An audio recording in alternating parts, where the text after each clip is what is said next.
সবাইকে আবারও শুভেচ্ছা জানাচ্ছি। আজকে আমাদের ক্লাসের বিষয় হচ্ছে গদ্য অতিথির স্মৃতি। ঠিক আছে?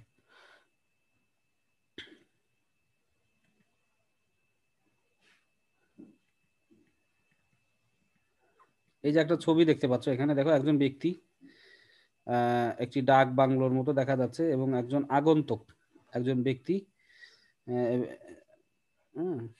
এই ছবিটা আমাদের আজকের পাঠের সঙ্গে বেশ মিল রয়েছে। ঠিক আছে? সেটি কি?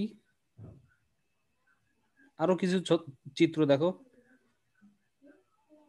এই চিত্রগুলো কিন্তু আমাদের পাঠের সঙ্গে আজকে মিলে যাবে।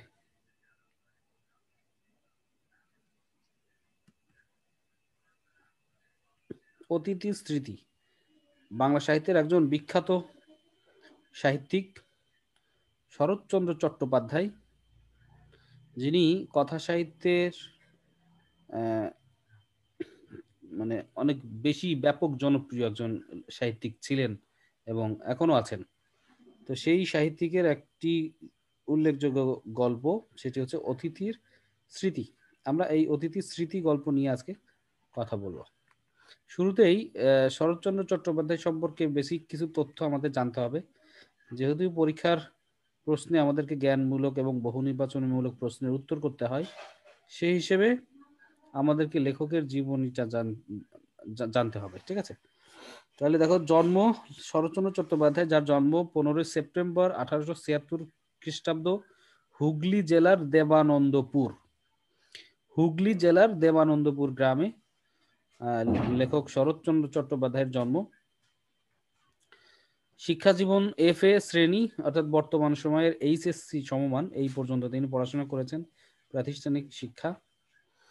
পেশাগত জীবনে তিনি 1903 সালে বার্মার রেঙ্গুনে, বার্মা মিন্স বর্তমানের যে মায়ানমার, সেই মায়ানমার দেশের রেঙ্গুনে অ্যাকাউন্ট্যান্ট জেনারেলের অফিসে কেরানি পদে চাকরি নেন। পরবর্তী সময়ে সাহিত্য সাধনাকে বা সাহিত্য রচনাকে তিনি তার পেশা হিসেবে গ্রহণ করেন। ঠিক আছে?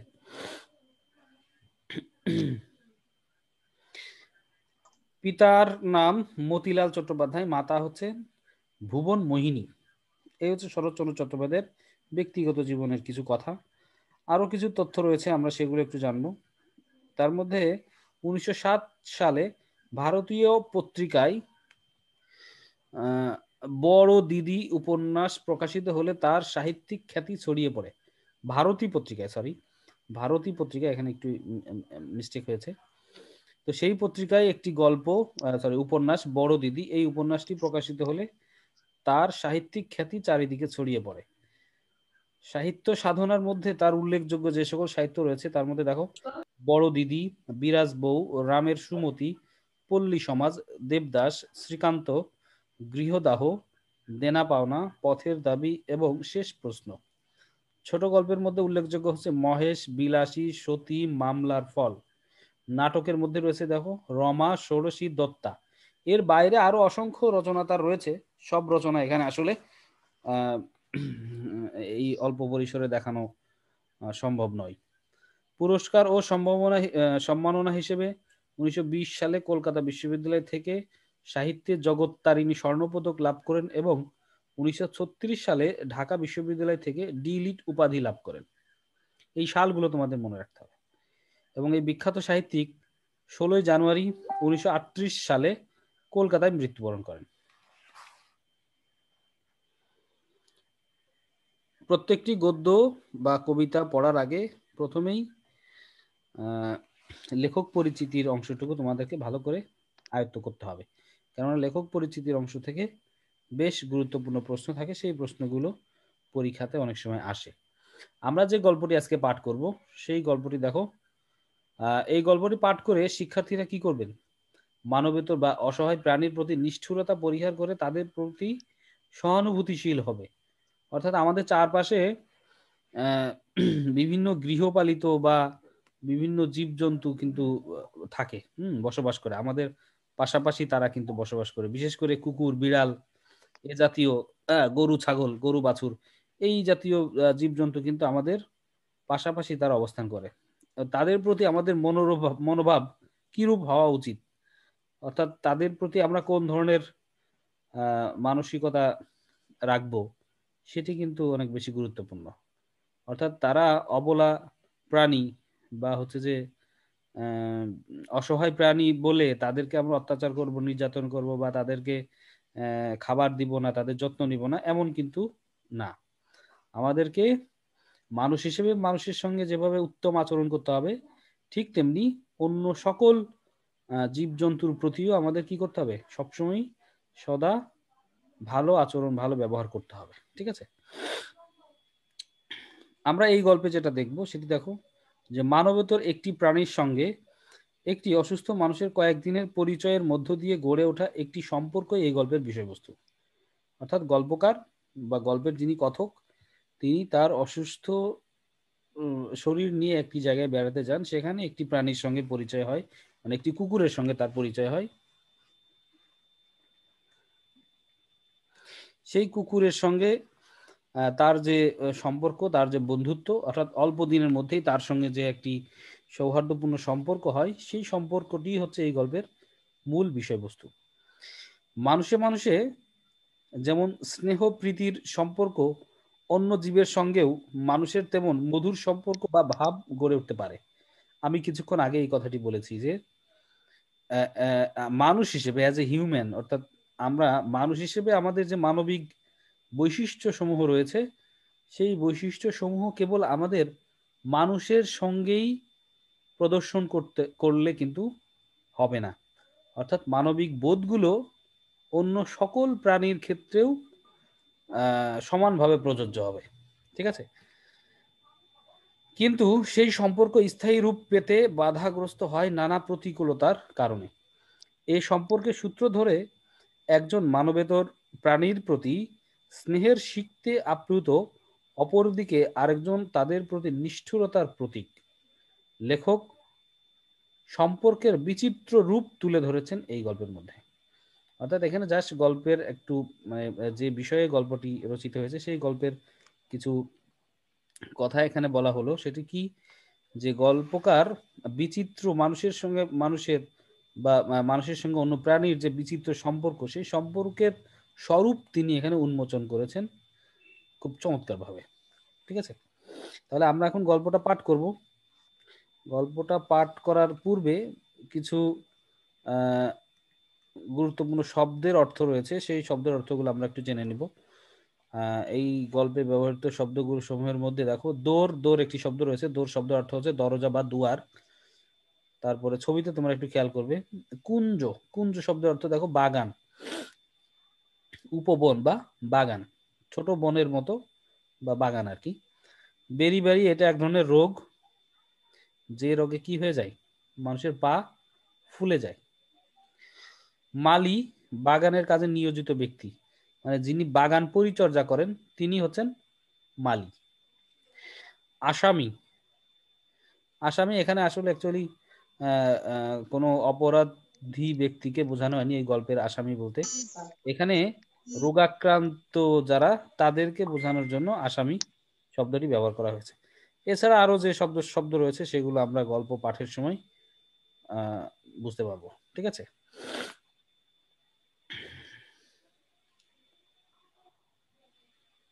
আমরা তাহলে গল্পটা শুরু করতে পারি। ঠিক আছে, সবার সামনে বই আছে? Thank you. সবার সামনে বই থাকবে, আমরা আলোচনা করব। গল্পের মধ্যে বিভিন্ন তথ্য রয়েছে, সেগুলো আমরা মার্ক করে নিব, দাগিয়ে রাখবো। ব্যাখ্যা করা মিউট হও ভাই, তাহসিন মিউট হও।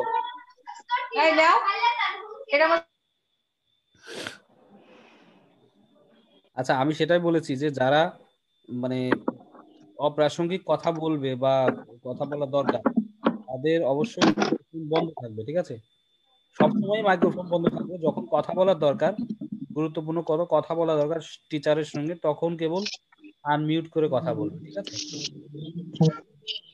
তাছাড়া এই অযাচিত শব্দ যদি সবাই শুনে, তাহলে সেটা ভালো দেখায় না। তাহলে আমরা একটু গল্প পাঠে যেতে পারি, সবাই একটু মনোযোগী হবে।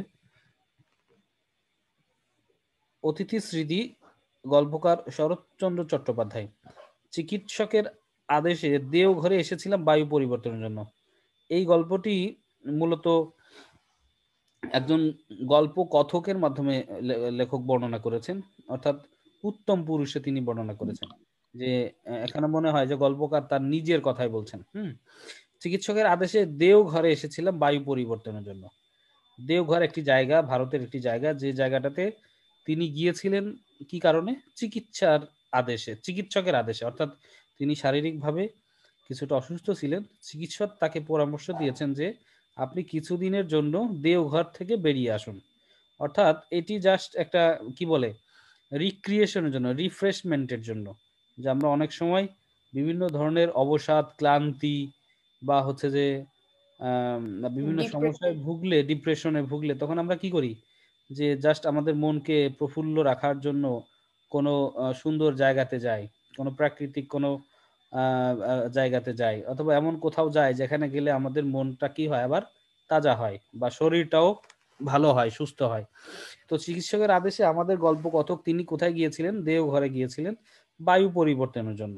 ঠিক আছে, বায়ু পরিবর্তনের ব্যাখ্যা আমি বললাম ওইটাই, যে হাওয়া পরিবর্তন বলে এটাকে, যে আবহাওয়া পরিবর্তন, যে যে জায়গার আবহাওয়াটা ভালো, যেখানে একটু কিছুক্ষণ নিরিবিলি কাটানো যায়, সেই ধরনের একটি পরিবেশে থাকলে অনেক সময় মানুষের শারীরিক এবং মানসিক উন্নতি হয়। প্রাচীর ঘেরা বাগানের মধ্যে একটা বড় বাড়িতে থাকি। তিনি যেখানে গিয়েছেন সেই জায়গাটা বর্ণনা করা হচ্ছে এখানে। সেটা কেমন? যে প্রাচীর দিয়ে ঘেরা বাগানের মধ্যে একটা বড় বাড়িতে থাকি। এর মধ্যেও কিন্তু এই লাইনের মধ্যে দেখো তথ্য আছে, কিন্তু তথ্যগুলো মাথায় রাখতে হবে।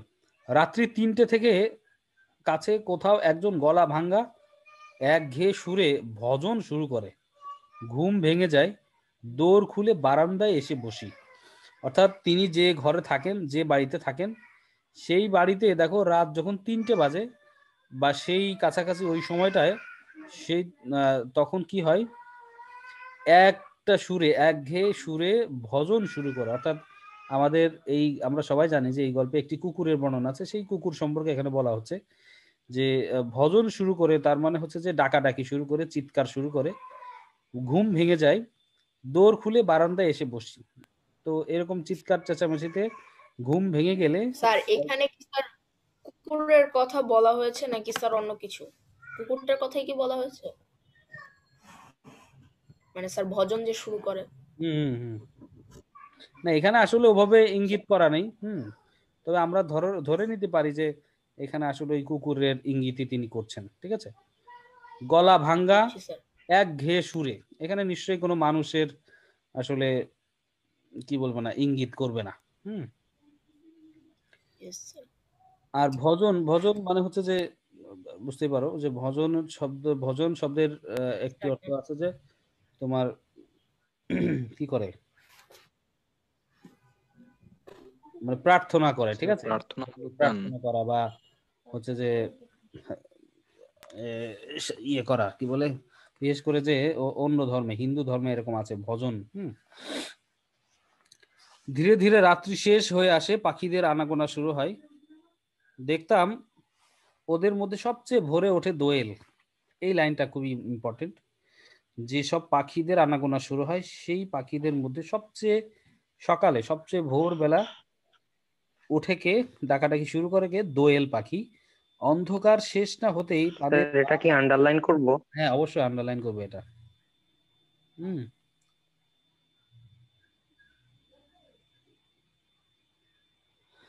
ওদের মধ্যে সবচেয়ে ভোরে ওঠে দোয়েল, অন্ধকার শেষ না হতেই তাদের গান আরম্ভ হয়। তারপরে একটি দুটি করে আসতে থাকে বুলবুলি, শ্যামা, শালিক, টুনটুনি। পাশের বাড়ির আম গাছে, এ বাড়ির বকুল কুঞ্জে, পথের ধারের অশ্বত্থ গাছের মাথায় সকলকে চোখে দেখতে পেতাম না, কিন্তু প্রতিদিন ডাক শোনার অভ্যাসে মনে হতো যেন ওদের প্রত্যেককেই চিনি। ওই যে কারণে তিনি আসলে এই দেওঘরে আসছেন বায়ু বদলের জন্য, সেই কারণটা অশ্বত্থ গাছ তো বট গাছ, তাই না স্যার? ওয়েট ওয়েট যে কারণে লেখক আসলে এই জায়গাটা বেছে নিয়েছিলেন বা চিকিৎসক এই জায়গাটাতে আসতে বলেছিলেন, সেই কারণটা তোমরা নিশ্চয়ই ধরতে পারছো যে এমন একটি প্রাকৃতিক মানে সৌন্দর্যের একটি জায়গা যেখানে চারপাশে গাছগাছালি এবং চারপাশে বিভিন্ন পাখালির একটি সুন্দর পরিবেশ সেখানে রয়েছে, তাই না? তো যাই হোক, এদের মধ্যে সবচেয়ে সকালে আসে দোয়েল পাখি, তারপরে অন্ধকার শেষ না হতে ধারাবাহিকভাবে কখনো বুলবুলি, শ্যামা, শালিক, টুনটুনি সহ আরো অসংখ্য পাখালি কিন্তু ওই বাড়ির চারপাশে ঘোরাঘুরি করে এবং ডাকাডাকি করে। পাশের বাড়ির আম গাছে, এ বাড়ির বকুল কুঞ্জে, পথের ধারের অশ্বত্থ গাছের মাথায় সকলকে চোখে দেখতে পেতাম না, কারণ সব পাখিকে তো চোখে দেখা সম্ভব নয়। কিন্তু এই সব পাখির ডাক যখন তিনি প্রতিনিয়ত শুনতেন এবং শুনে শুনে তার মনে হতো যে সব পাখিকেই যেন তিনি চিনেন। আচ্ছা, এখন এখানে একজন কে জানি প্রশ্ন করেছো, অশ্বত্থ গাছ। অশ্বত্থ গাছ কে বলেছে?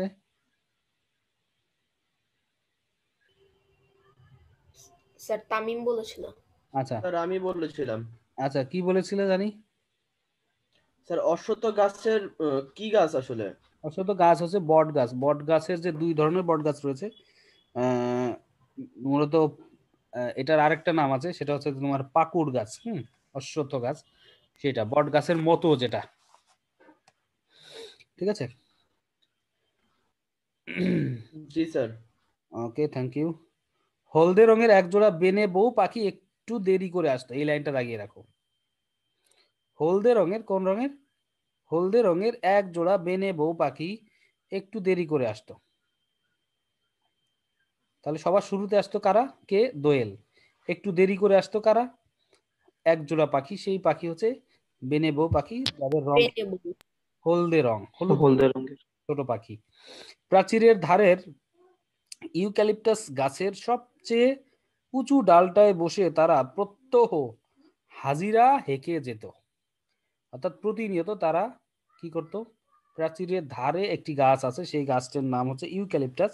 সেই গাছের উঁচু ডালটাতে এই হলদে রঙের বেনে বউ এসে ওখানে হাজিরা দিত। অর্থাৎ তাদের অভ্যাস যে প্রতিদিন সকালে এসে ওই ডালটাতে তারা বসে কিছুক্ষণ ডাকাডাকি করবে, তাই না? হঠাৎ কি জানি কেন দিন দুই এলো না দেখে ব্যস্ত হয়ে উঠলাম। কেউ ধরলে না তো? এদেশে ব্যাধের অভাব নেই। স্যার কেউ স্ক্রিনে দাগাদাগি করছে। না না না, এটা আমি করছি। ইম্পর্টেন্ট জায়গাগুলো আমি দেখা দিচ্ছি। দেখো, হঠাৎ কি জানি কেন দিন দুই এলো না দেখে ব্যস্ত হয়ে উঠলাম। কেউ ধরলে না তো? লেখকের মনের মধ্যে দেখো স্যার আপনি বই দেখতে পাচ্ছি না স্যার। জি স্যার, আমিও দেখতে পাচ্ছি না বই। জি স্যার। স্যার আপনার আমরা ওই স্লাইডটার উপর দাগাদাগি হচ্ছে দেখতেছি। আচ্ছা আচ্ছা আচ্ছা, জাস্ট স্যার স্লাইডটা দেখানো হচ্ছে স্যার, কোনো বইটা কিছু দেখি না স্যার। এবার ইয়েস স্যার দেখা যাচ্ছে। স্যার এবার দেখা যাচ্ছে। এখন দেখতে পাচ্ছি। স্যার এখন দেখা যাচ্ছে। আমি ওই যে এই বইয়ের উপরে দাগাচ্ছিলাম, ঠিক আছে? হয়তো বুঝতে পারছি না, তাহলে স্ক্রিন শেয়ারটা হয়েছিল না। তাহলে দেখো, লেখক কি বলছে যে এদেশে ব্যাধের অভাব নেই, পাখি চালান দেওয়াই তাদের ব্যবসা। ব্যাধ মানে শিকারী, যারা বনে বাদরে কি করেন? শিকার করে বেড়ান। স্যার যারা পাখি শিকার করে বেড়ায়, হ্যাঁ হ্যাঁ হ্যাঁ, যারা পাখি শিকার করে বা পশু পাখি যারা শিকার করে তাদেরকে বলা হচ্ছে ব্যাধ। বুঝতে পারছো? এবং তারা কি করে? পশু পাখি শিকার করে বাজারে তারা চালান দেয়, ব্যবসা করে। এটা তাদের একটা ব্যবসা। কিন্তু 3 দিনের দিন আবার দুটিকে ফিরে আসতে দেখে মনে হলো যেন সত্যিকার একটা ভাবনা ঘুচে গেল। অর্থাৎ লেখক বুঝতে পারছো যে তার পশু পাখিদের প্রতি এক ধরনের ভালোবাসার মানসিকতা কিন্তু রয়েছে, যার কারণে ওই যে সকল পাখি তার বাসার পাশে যেখানে তিনি ছিলেন সেখানে এসে ডাকাডাকি করে, তাদেরকেও না দেখতে পেয়ে তার মন ব্যথিত হয় এবং তার মনে তাদের প্রতি কি আসে? দয়া মায়া দেখা যায়।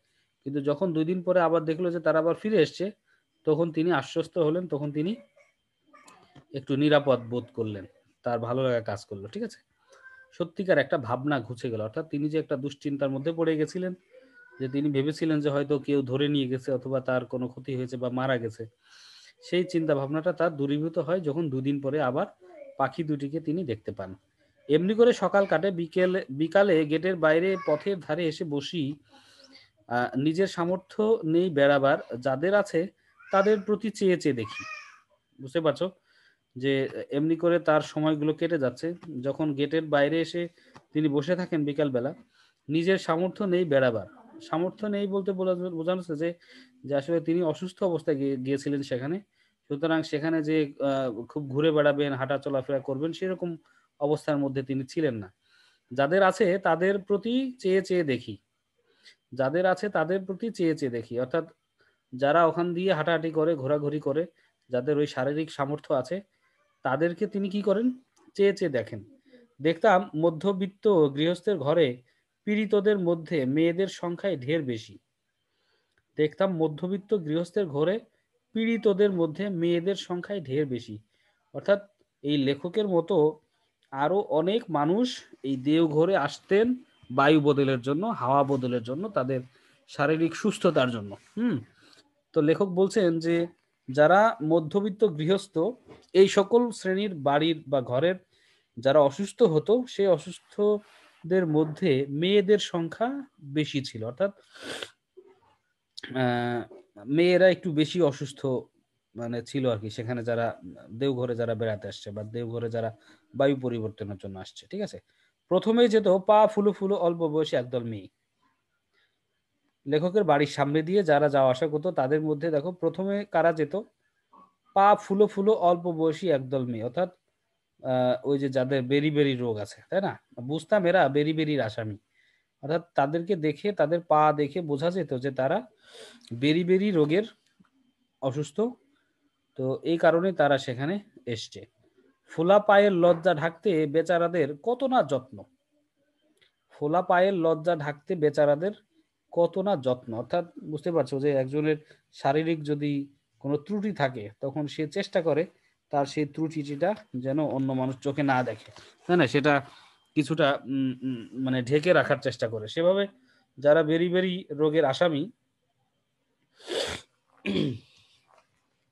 যারা বেরি বেরি রোগের আসামি, তারা কি করতো, চেষ্টা করতো যে তার সেই ফুলও পা যেন কেউ দেখতে না পায়। মোজা পরার দিন নয়, গরম পড়ছে, তবু দেখি কারো পায়ে আটো করে মোজা পরা। কেউ বা দেখলাম মাটি পর্যন্ত লুটিয়ে কাপড় পরেছে। বুঝতে পারছো যে গরমকালে আসলে কোনো ব্যক্তিরই মোজা পরার কথা না, কিন্তু ওই মেয়েগুলো গরমের দিনেও মোজা পরে আছে। কারণ সেটি কি, যে তাদের পা যে ফুলে গিয়েছে, সেই ফুলাটা আসলে কেউ যেন চোখে না দেখে। কেউ বা দেখলাম মাটি পর্যন্ত লুটিয়ে কাপড় পরেছে।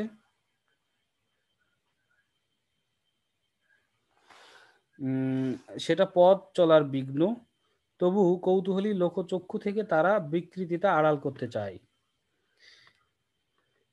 মানে পায়ের নিচ পর্যন্ত তারা কাপড় পরেছে, যেটা আসলে হাঁটতে গেলে খুব বাধা পাওয়ার কথা, তারপরেও তারা সেভাবে কাপড়টা পরেছে। কারণ কি, কারণ হচ্ছে যে কৌতূহলী লোকচক্ষু থেকে তারা বিকৃতিটা আড়াল করতে চায়। অর্থাৎ বুঝতেই পারছো যে একজন মানুষ মানে যার এরকম শারীরিক ত্রুটি আছে, সে আসলে বিভিন্ন মানুষের চোখ থেকে বাঁচতে চায়, বিভিন্ন মানুষের প্রশ্ন থেকে বাঁচতে চায়। কৌতূহলী লোকচক্ষু, অর্থাৎ অনেক মানুষ কৌতূহল নিয়ে সেই পায়ের দিকে তাকিয়ে থাকবে, বা তার অসুস্থতা নিয়ে ব্যঙ্গ করবে বা বিদ্রুপ করবে বা বিরূপ কোনো মন্তব্য করতে পারে।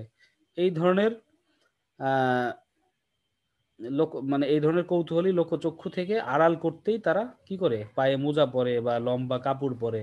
যাই হোক, আর সবচেয়ে দুঃখ হতো আমার একটি দরিদ্র ঘরের মেয়েকে দেখে। সে একলা যেত, সঙ্গে আত্মীয় স্বজন নেই, শুধু 3টি ছোট ছোট ছেলে মেয়ে।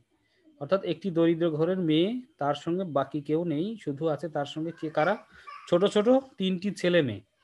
বয়স বোধ করি 24-25, কিন্তু দেহ যেমন শীর্ণ, মুখ তেমনি পাণ্ডুর, কোথাও যেন এতটুকু রক্ত নেই। এই লাইনটা একটু দাগিয়ে রাখতে হবে, সো মাচ ইম্পর্টেন্ট, বিশেষ করে অনুধাবনমূলক প্রশ্নের জন্য। বয়স বোধ করি 24-25। যে মেয়েটির কথা বলা হচ্ছে, যার 3টি ছোট ছোট ছেলে মেয়ে, তার বয়স কত? 24 বা 25। কিন্তু দেহ যেমন শীর্ণ, মুখ তেমনি পাণ্ডুর। শীর্ণ, শীর্ণ মানে হচ্ছে যে একেবারে সংকীর্ণ, মানে একেবারে রোগাটে। হ্যাঁ, স্যার চিকন। চিকন, রোগাটে। দেখা গেছে যে এটা কি? শরীরের হাড় দেখা যাচ্ছে, এরকম একটি অবস্থা। মুখ তেমনি পাণ্ডুর। মুখের দিকে তাকালে দেখা যায়। হ্যাঁ, বলো কে? পাণ্ডুর মানে তো হ্যাঁ, স্যার, মানে স্যার পাণ্ডুর মানে বলছি, পাণ্ডুর মানে হচ্ছে ফ্যাকাশে, অর্থাৎ মানে রক্তহীন, এরকম একটি অবস্থা। ঠিক আছে, মুখের দিকে তাকালে আমরা অনেকে বুঝতে পারি না যে লোকটি অসুস্থ বা কেমন জানি চেহারাটা হয়ে গেছে, তাই না? ঠিক এরকম, সেরকম আর কি। অর্থাৎ রক্ত শূন্য অবস্থার মতো আর কি, যে ফ্যাকাশে সাদা হয়ে যাওয়া। তো ওই মেয়েটির বর্ণনা করা হচ্ছে এরকম যে তার বয়স 24-25-এর মতো। তার শরীরের বর্ণনা লেখক এখানে জানাচ্ছেন যে একেবারেই শীর্ণ, জীর্ণ শীর্ণ, চিকন। শরীরে মানে মাংস নেই এরকম, এবং মুখটাও তার কি হয়ে গেছে? ফ্যাকাশে হয়ে গেছে। কোথাও যেন এতটুকু রক্ত নেই, মানে পুরো শরীর এরকম যে তার পুরো শরীরে যেন একটুও রক্ত নেই, শক্তি নেই নিজের দেহটাকে টানবার। তবু সবচেয়ে ছোট ছেলেটি তার কোলে। চিন্তা করে দেখো একটু, গল্পকার কি সুন্দর করে বর্ণনা করেছেন এখানে, যে যে মেয়েটির আসলে নিজেরই শরীর নিয়ে সামনে এগোবার মতো শক্তি নেই, তার কোলে রয়েছে কি একটা তার সন্তান, তার ছেলে রয়েছে কোলে। সে তো আর হাঁটতে পারে না, যে ছোট বাচ্চাটার কথা বলা হচ্ছে, সেই বাচ্চাটা তো হাঁটতে পারে না, সুতরাং তাকে কি করতে হবে? অবশ্যই কোলে নিয়ে যেতে হবে। অথচ ফিরে আসবারও ঠাঁই নেই, কি ক্লান্তই না মেয়েটির চোখের চাহনি। অর্থাৎ ওই মেয়েটির কথা বলা আছে এখানে, যে মেয়েটির চোখের চাহনি, সেটি দেখেই বোঝা যায় যে মেয়েটি আসলে কতটা অসুস্থ। সেদিন সন্ধ্যার কখনো দেরি আছে, দেখি জন কয়েক বৃদ্ধ ব্যক্তি ক্ষুধা হরণের কর্তব্যটা সমাধা করে যথাশক্তি দ্রুত পদেই বাসায় ফিরছেন। একদিনের ঘটনা এখানে বলা হচ্ছে, লেখক স্পেসিফিক ভাবে একটি দিনের ঘটনা বলছেন। স্যার এখানে ক্ষুধা হরণ বলতে কি বোঝানো হয়েছে স্যার? মানে কি খেয়ে দে? হ্যাঁ, খেয়ে দে। সেদিন সন্ধ্যার তখনও দেরি আছে, দেখি জন কয়েক বৃদ্ধ ব্যক্তি ক্ষুধা হরণ কর্তব্যটা সমাধা করে যথাশক্তি দ্রুত পদেই বাসায় ফিরছে। মানে ক্ষুধা হরণের কর্তব্যটা সমাধা করে, তার মানে কি, যে তাদের খাওয়া দাওয়ার কাজ শেষ করে তারা খুব দ্রুত কি করছেন? বাসায় ফিরে এসছেন। সম্ভবত এরা বাত ব্যাধিগ্রস্ত, বাতের রোগী। বুঝতে পেরেছ? বাত ব্যাধিগ্রস্ত। সন্ধ্যার পূর্বে এদের ঘরে প্রবেশ করা প্রয়োজন। অর্থাৎ যারা বাতের রোগী, তাদের মানে সন্ধ্যার আগেই ঘরে প্রবেশ করা প্রয়োজন, যার কারণে তারা কি করছেন? খুব দ্রুত গতিতে বাসায় ফিরছেন। তাদের চলন দেখে ভরসা হলো, ভাবলাম যাই আমিও একটু ঘুরে আসি গে। সেদিন পথে পথে অনেক বেড়ালাম, অন্ধকার হয়ে এলো, ভেবেছিলাম আমি একাকী। হঠাৎ পেছনে চেয়ে দেখি একটি কুকুর আমার পেছনে চলেছে। বললাম, কিরে, যাবি আমার সঙ্গে? অন্ধকার পথটায় বাড়ি পর্যন্ত পৌঁছে দিতে পারবি? অর্থাৎ লেখকের তো ওই জায়গাটা অচেনা জায়গা, তাই না? তখন অন্ধকার হলে অনেক ক্ষেত্রেই মানে পথ ভুলে যাওয়ার একটা আশঙ্কা থাকে, যার কারণে লেখক মানে মনেই তিনি কি করছেন? কুকুরটার সঙ্গে সংলাপ বলছেন বা কথা বলছেন। পথের ধারের একটা আলোতে দেখতে পেলাম কুকুরটার বয়স হয়েছে, কিন্তু যৌবনে একদিন শক্তি সামর্থ্য ছিল। বুঝতে পারছো যে কুকুরটাকে দেখে এখন রোগাটে মনে হলেও একসময় তার অনেক শক্তি ছিল, অনেক সামর্থ্য ছিল, বা অনেক বেশি দেখতে শুনতে সে ভালো ছিল। তাকে অনেক কিছু প্রশ্ন করতে করতে বাড়ির সম্মুখে এসে পৌঁছলাম। গেট খুলে দিয়ে ডাকলাম, ভেতরে আয়, আজ তুই আমার অতিথি। সে বাইরে দাঁড়িয়ে ভরসা পেল না। Asin, mute yourself.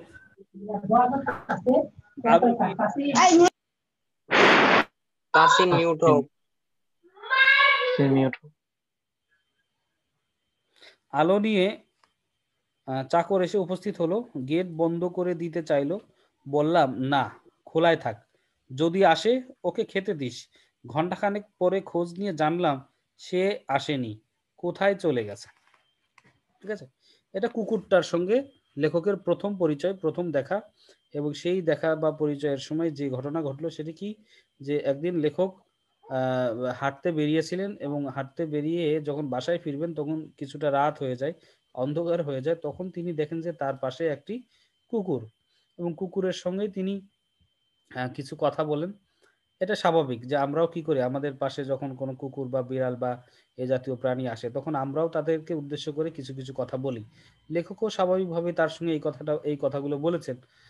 তো তারপরেও আমরা এখানে দেখলাম কি, যে লেখক তাকে খুব সহজেই বলেছেন কি, যে গেট খুলে দিয়ে তাকে ভেতর আসতে বলেছেন। তারপরে তাকে অতিথি সম্বোধন করেছেন।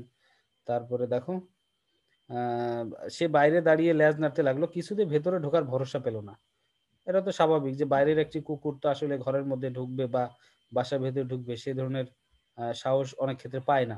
আলো নিয়ে চাকর এসে উপস্থিত হলো, গেট বন্ধ করে দিতে চাইলো, বললাম না, খোলাই থাক। এই লাইনটা একটু দাগিয়ে রাখতে হবে, যে লেখক বলছেন লেখক গেট বন্ধ করে দিতে বললেন না কেন, কারণ যে তার মধ্যে যে এই যে পশু পাখির প্রতি বা জীবজন্তুর প্রতি যে একটা ভালোবাসাপূর্ণ হৃদয় তার রয়েছে, সেই জায়গা থেকেই কিন্তু তিনি কি করলেন, গেটটা খোলা রাখতে বললেন। এবং তিনি আশা করছিলেন যে কুকুর যদি আবার আসে সে যেন ঘরে ঢুকতে পারে বা বাসার ভেতর আসতে পারে, গেটের ভেতর আসতে পারে।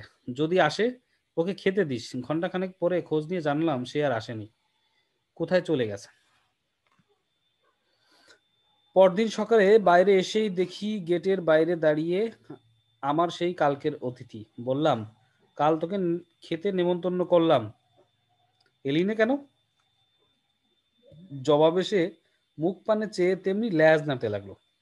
বললাম, আজ তুই খেয়ে যাবি, না খেয়ে যাস নে, বুঝলি? প্রত্যুত্তরে সে শুধু ঘন ঘন ল্যাজ নাড়ল। অর্থ বোধহয় এই যে, সত্যি বলছো তো? রাত্রে চাকর এসে জানালো সেই কুকুরটা এসে আজ বাইরের বারান্দার নিচে উঠানে বসে আছে। বামুন ঠাকুরকে ডেকে বলে দিলাম ও আমার অতিথি, ওকে পেট ভরে খেতে দিও। পরের দিন খবর পেলাম অতিথি যায়নি, আতিথ্যের মর্যাদা লঙ্ঘন করে সে আরামে নিশ্চিন্ত হয়ে বসে আছে। বললাম, তা হোক, ওকে তোমরা খেতে দিও। এই লাইন পর্যন্ত আমরা আজকে পড়বো, নেক্সট ক্লাসে বাকিটা শেষ করব। বামন এই ঠাকুর লাইনটা মানে কি? এই লাইনটা খুবই ইম্পর্টেন্ট। আতিথ্যের মর্যাদা লঙ্ঘন করে সে আরামে নিশ্চিন্ত হয়ে বসে আছে, এই লাইনটা একটু দাগিয়ে রাখবে অনুধাবনমূলক প্রশ্নের জন্য। সেটি কি, আমরা আসলে স্বাভাবিকভাবে আশা করি যে আমাদের বাড়িতে বা বাসায় যখন কোনো অতিথি আসেন তখন তিনি স্বল্প সময়ের জন্য আসেন, হয়তো বা এক বেলা, দুই বেলা বা একদিনের জন্য বা দুদিনের জন্য, তাই না? কিন্তু একজন অতিথি যখন এসে তোমার বাসাতে দীর্ঘদিন থাকবে, অনেক সময় থাকবে, তোমার মানে